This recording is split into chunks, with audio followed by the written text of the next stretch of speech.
Welcome to Pet Professionals Unleashed at Work and Home. I'm Colleen Pilar.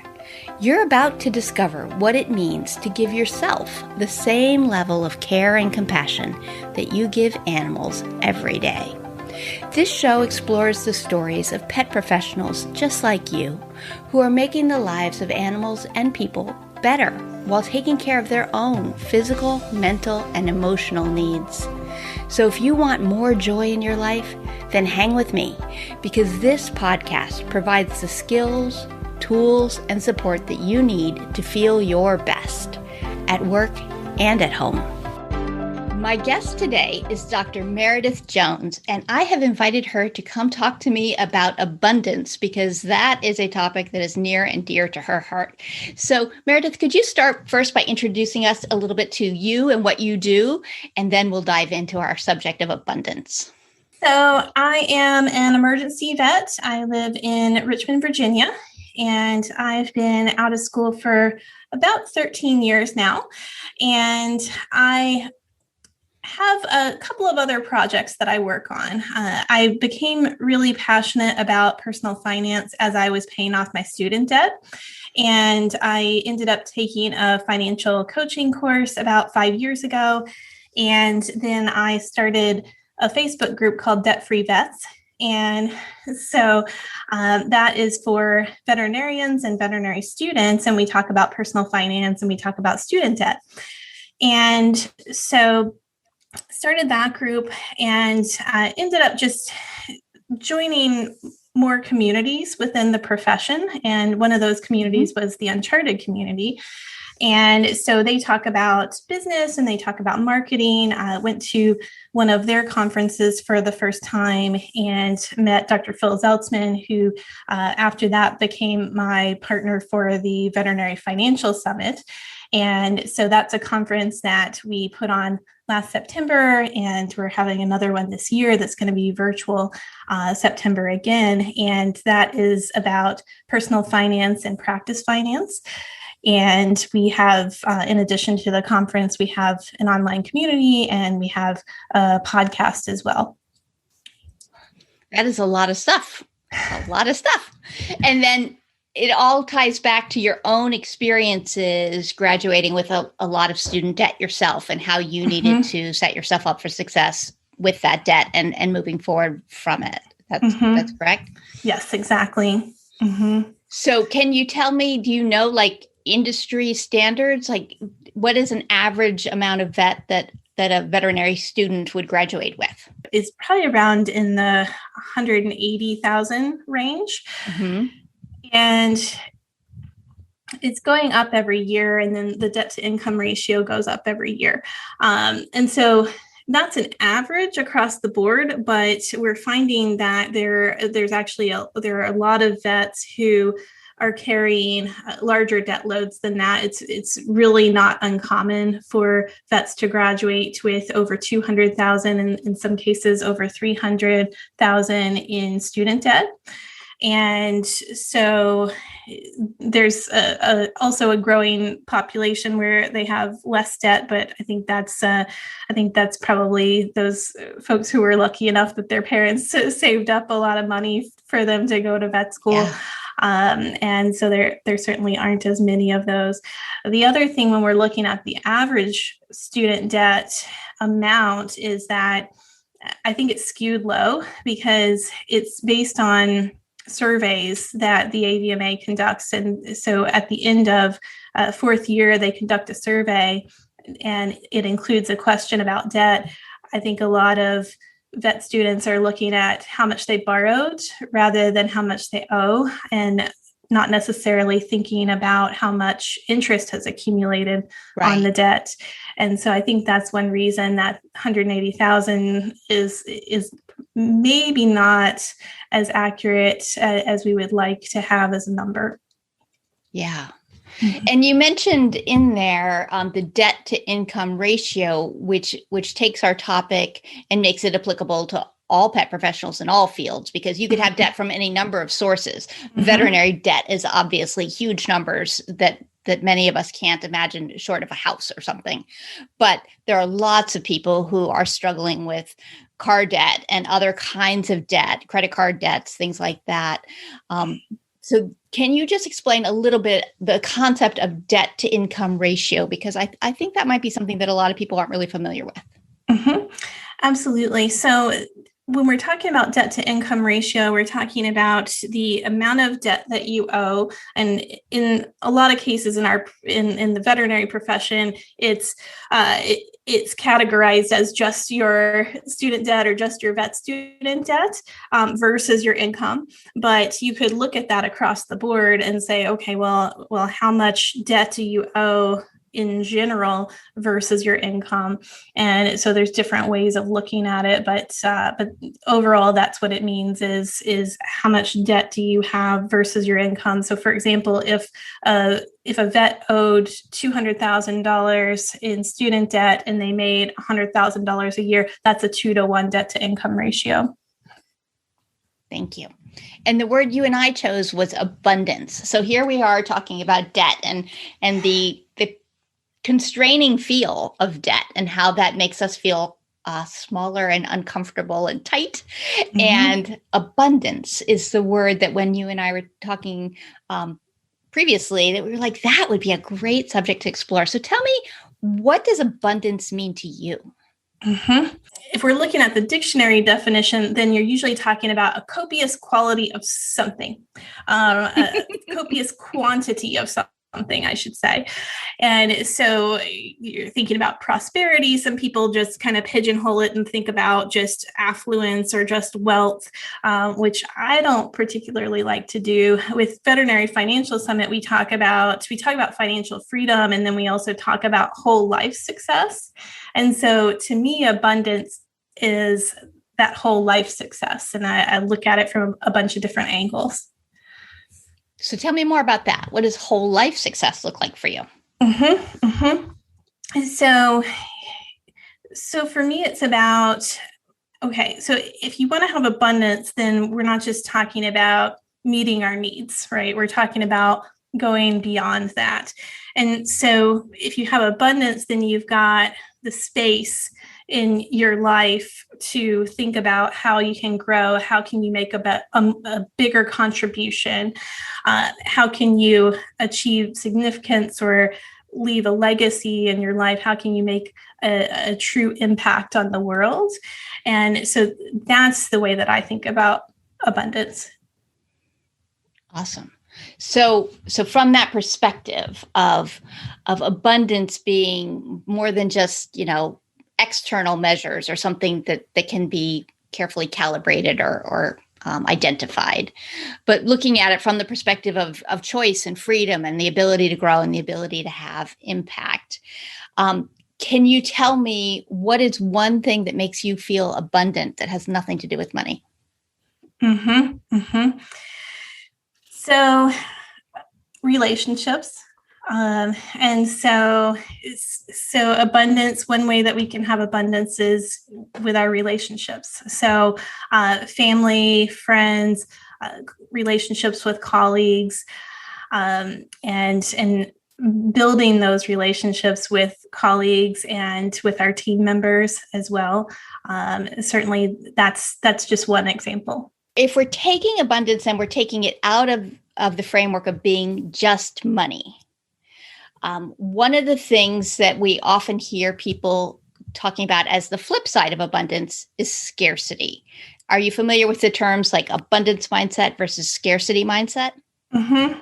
Yes. How do you see a scarcity mindset showing up in sessions, like for the people who are attending the Veterinary Financial Summit? Where might you see the scarcity mindset playing a role? Yeah, so that's a good question. And so I think when we're looking at scarcity mindset versus abundance mindset, there's a couple different ways that we can look at it. We can look at it in our own finances, and then I can look at it from a business angle as well. So when we're looking at it from the perspective of our own finances, And I talk about this when I do presentations on budgeting, and I try to get people to kind of frame, let's think about it from a different perspective. Let's think about it as a cash flow plan, because when we look at a budget, a lot of people kind of cringe when they hear the word budget and shut down, because they're thinking about budgeting as something that's really constricting, and it's something that okay, if I create a budget, then I've got fewer choices. And it's not like that, actually. If you're creating a budget, you're actually looking at where does your money go, and then you can choose where you want to spend more or where you want to spend less. And so it's one of the things that Ramit Sethi, who wrote I Will Teach You to Be Rich, talks about. And he likes to ask people, what do you love spending money on? And he talks about the concept of spending a lot of money on the things that you love, and then spending less money on the things that you don't really care about. And I think that's a really interesting way to look at it, and an interesting way to think about scarcity versus abundance mindset in your own finances is okay, where could I have more of what I want, And then not just thinking about using coupons and cutting the budget as much as possible. So that's the way I think about it in finances. And then with business, coming from that perspective, what do we prefer? Do we want to have more of a collaborative approach, or do we want to have more of a competitive approach? And I really prefer the abundance mindset in business of, okay, where can we collaborate? Because especially when we're looking at the veterinary world, there are enough clients out there for all of us. There's an abundance of work and there's an abundance of clients. And one client, and this also applies to other pet professionals as well, one client may resonate with one vet or one pet professional more than they do another, or one veterinary practice more than they do another. And so there's enough out there for all of us. And while you were talking, it made me think about a vet I was talking to a couple of years ago. And she said, I live in Northern Virginia. It's very densely populated. There's a vet everywhere, like everywhere. And she said the nearest vet to her is literally across a parking lot. And one day it turned out they had an error in their ordering, and they didn't have the vet wrap, I don't know the technical name, but the stuff that doesn't actually stick to the fur. And they were like, oh no. And they just sent one of their people across the street, and they were like, can we borrow for a couple of days until we get this order straightened out? The people over there were supremely generous, and we're like, of course, sent them back with supplies. And she said, when she called over later, she's like, what do I owe you? And they said, you know what? It happens. One day we might be sending someone to your door, and let's just consider it a gift. And she said, it would be easy to look at them as my competitor because they're really so close.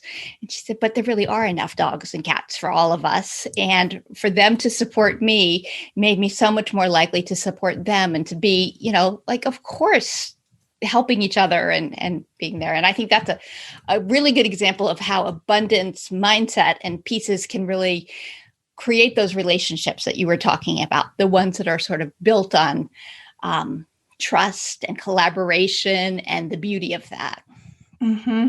Yes. And one cool thing that I've heard about that has been going around since COVID started is there are veterinary hospitals that have started sending other vet hospitals in the area care packages and gift baskets. And they'll say, oh, we just are doing this to do a nice thing. And the only condition is that you do it for another practice in the area. Oh, how sweet. I love that. That's such an awesome example of abundance too. That's a really beautiful example of that. I have not heard of that. So we'll have to see when this episode comes out, if anyone can share that that's happened with their practice and that they've been able to pay it forward too. pay it forward is sort of another example, I think, of an abundance mindset where when someone feels fully resourced, they have more time, energy, money, focus, compassion, whatever to give. And that it really helps and to be able to manage all the areas of your life and not, I mean, the money piece is a huge one, but all of the pieces play into how you're feeling, and how you're feeling affects how you're showing up. And that's a really important piece. So if somebody were to feel like, I think I'm sort of running around with a scarcity mindset. I think I'm sort of narrowly focused and probably in the downside, feeling like I'm constrained by these thoughts. What would be a suggestion that you might have for them to help them broaden that view? Yeah, and that's another good question. And I think at some point, we just have to realize that there are an abundance of opportunities, out there in the world.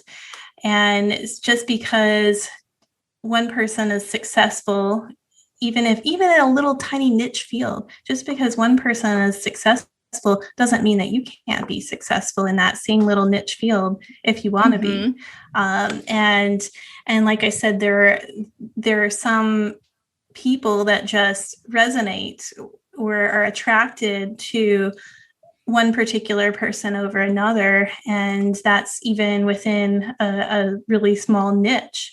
And so I think it's more of just being aware of that and realizing it, and realizing that just because one person is successful, that doesn't take away from your ability to be successful, especially in this day and age, and everyone being online and having a lot of opportunities to, from a business perspective, to sort of promote ourselves, but then also a lot of opportunity to network with colleagues and get to know people in ways that we couldn't do when we were just in our little towns. Yeah.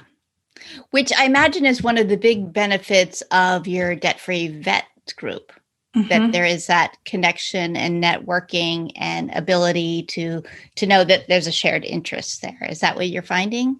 Yes, absolutely. Yeah, we're seeing people connect, and we've actually got folks from all over the world who are in that group, and there's over 7,000 in the group now.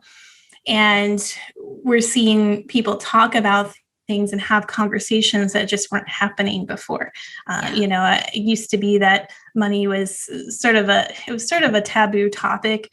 Back in 2016, there were organizations that started talking about debt more and started talking about, hey, we got to try to get our incomes up if we want to be able to retain people in the profession. Actually, that conversation was going on earlier than that as well. But people weren't exchanging information, and people weren't having these even just supportive conversations of, oh gosh, I'm really freaking out about my student debt, or I want to buy a house and I don't know where to start, or I want to own a practice and I don't know where to start. And so just being able to start those conversations and hear from people all over the country or in other areas of the world who have had varied experiences. So to being able to connect and talk with all of those people, I'm a huge believer in the power of connection and people having real conversations about real life. I think that is where our most profound life-changing events typically occur, where we start to see a new possibility that often comes up in conversation.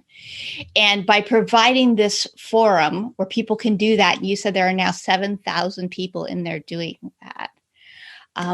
That seems to me like a very abundant legacy impact that you're having right now. Do you feel that? Do you feel like, wow, I created something. I created something unique and special and important? It's been great. It's been a great journey to see it grow. And it's really, it's really about, of course, the folks who are in the group, but we did start small, and we started with a small set of conversations, and now we can see where it's easy for one person to post, and we could have, we could have somebody post about, hey, I finally paid off my student debt, and there's hundreds of people who will respond to that and like the post or love the post, and so it's just great to be able to see people making those connections. That is really great. And I apologize for putting you on the spot there, but I love to champion people, particularly women, in moments where they've really made an impact, and ask them if they see it, because I think so often we don't see it. We don't notice our own ripples because they're hard to see. But you did that. You created that. So I think that was a really important piece. So I celebrate it for you, even though I just made you uncomfortable, because I could tell by all your body language. It was like, oh no.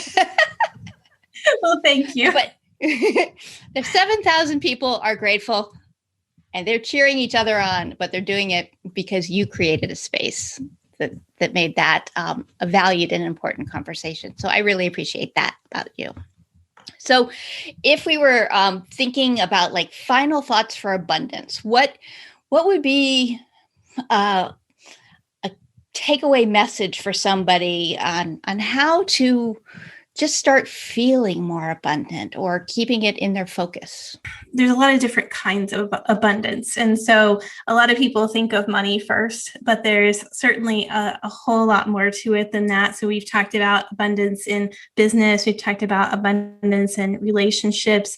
I think there's a way of looking at abundance from a wellness perspective, fitness and eating. So certainly from a wellness perspective as well. When we're thinking about our knowledge base and growing that as professionals in our career, there's certainly abundance in that way as well. And so there are an abundance of opportunities out there in the world. And I think if you realize that, and if you're actively participating in your community, then you can increase many aspects of abundance in your life. I think that is absolutely true. Yeah. I use a self-care pyramid, and, we start with, sort of taking care of your health and your energy, because so many people are not prioritizing that. And that's certainly an area where abundance plays a role. And then sort of setting up the creative environment. And there's so many things that you can do to make yourself feel more abundant and have more resources within that. And then we move to, really prioritizing and strengthening the relationships that nurture you, which is a piece that you had said all the way through, like that you're the people you surround yourself with, and the more comfortable you are to be yourself with them. Such an important piece. And then the next layer is sort of leaning into your curiosity and your growth and your joy. And that's where you're talking about the knowledge base and having professional opportunities and chances to develop and learn new things. And then finally, we really get to that whole meaning and purpose part of like, what is the impact? What are you doing? And how are you changing someone else's life for the better? And I think that the abundance aspects, the themes that you've woven throughout here, really go all the way through that, because it is so much more than just money, which is not to discount the money in any way. Like getting the other pieces in place helps, I believe, the money pieces. Has that been something you found? Actually, that's an interesting side question. When people focus a little bit more on some of the other abundant areas, does it help them with the challenges of managing their debt? Have you seen that? Yes. And it goes both ways. And so I've seen folks who really buckle down and they pay off their student debt, and they also get more physically fit at the same time. Because once you've committed to one thing, it makes it a little bit easier to commit to something else, like, okay, I'm going to exercise 3 times a week, or I'm going to eat healthier, and this is what I'm going to do to do that. So I've seen it go that direction. The other way that I've seen abundance kind of come through with that is folks who really lean in and say, okay, this is what I really want to do. And it may not work out, but this is what I'm most passionate about. And they lean into that. And especially if it's something that other people resonate with as well, then suddenly they have more opportunities. And then they may see that they've got opportunities to increase their income. That is awesome. Yeah, I like how it goes both ways, and as it should. There's so many layers to these pieces. So if people wanted to learn more about you and your work, how could they do that? Sure. So you can go to vetfinancialsummit.com and take a look at that. We have a blog and a podcast, and we have the Veterinary Financial Summit that is coming up in September, and that's going to be virtual. Okay, great. Thank you so much. I appreciate you coming on the show today. Oh, you're welcome. Thank you. Thank you so much for checking out the Pet Professionals Unleashed at Work and Home podcast. If you haven't already done so, please make sure to hit that subscribe button so you don't miss any new episodes. And also, it would mean the world to me if you would take a quick moment to leave a rating and review on iTunes, Stitcher, Google Play, or your favorite podcast player. It really helps get the word out about the podcast and, of course, my featured guests. And if you'd like to immerse yourself in more helpful goodness for pet professionals, come join my free Facebook group, Resilient and Thriving Pet Pros. You can find that at thrivingpetpros.com. Thanks so much. See you next time.